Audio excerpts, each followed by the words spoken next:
Hello, नमस्कार।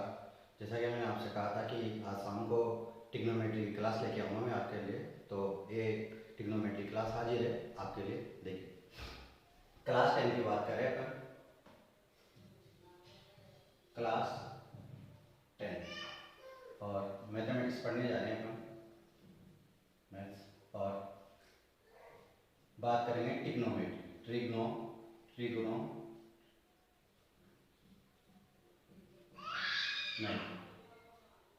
Trigonometry 3 शब्दों से मिलकर बनी है।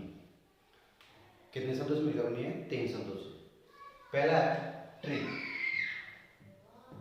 दूसरा है गॉन और तीसरा है मेट्रॉन।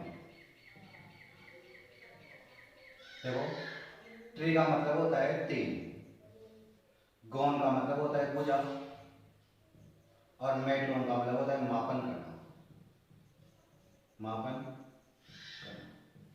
अर्थात ट्रिग्नोमेट्री का अर्थ हुआ 3 भुजाओं से संबंधित आकृतियों का क्या करना? मापन करना। अर्थात अपन यहाँ बात करेंगे ट्रिग्नोमेट्री का अर्थ।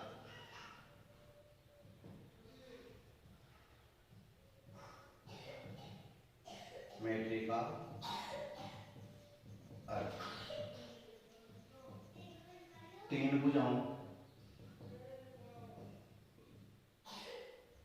से संबंधित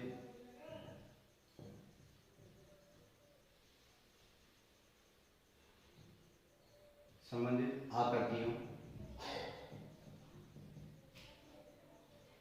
का मापन। अब देखो, 3 भुजाओं से संबंधित आकृतियां कौन सी होती है? 3 भुजाओं से बंधी बंध आकृति त्रिभुज कहलाती है, और त्रिभुज में विकास से अपन यहाँ बात करेंगे समकोण त्रिभुज की।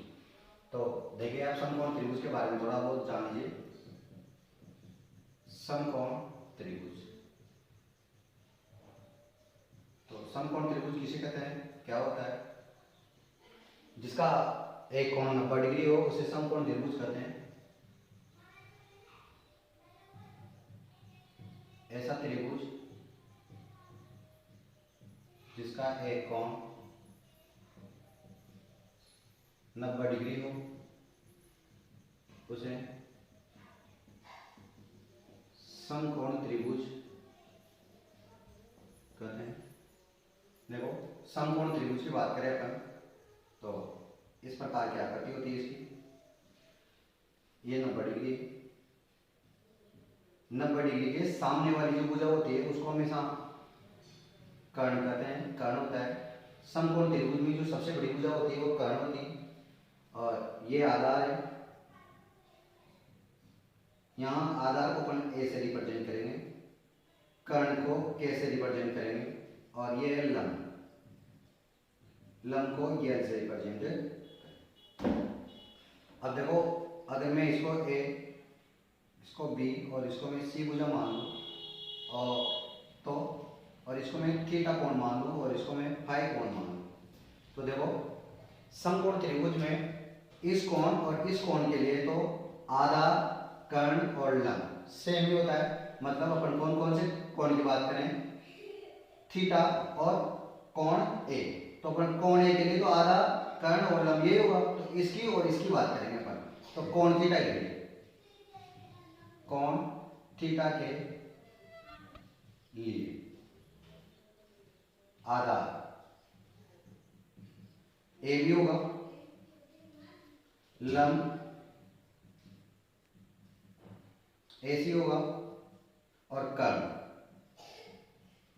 बीसी होगा। लेकिन जब अपन कोण फाई की बात करते हैं तो कोण फाई के लिए, जब अपन कोण फाई की बात करते हैं तो आधार और लंब एक दूसरे में क्या हो जाते हैं? इंटरचेंज हो जाते हैं। जैसे इसको अपन यहाँ से यूं करके ऐसे मोड़ दें, ऊपर मोड़ दें, तो ये बी कहाँ चला जाएगा? ऊपर, और ये समकोण त्रिभुज इस रूप में चेंज हो जाएगा। ये बी आ जाएगा ऊपर, ये ए आ जाएगा यहाँ, और सी आ जाएगा यहाँ। तो अब देखो, आधार क्या दिखाई दे रहा है? ये। लंब क्या दिखाई दे रहा है? ये वाला।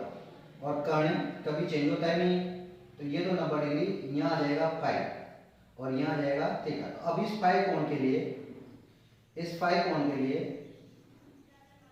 जो आधार होगा वो होगा AC और लंब होगा BC और कर्ण होगा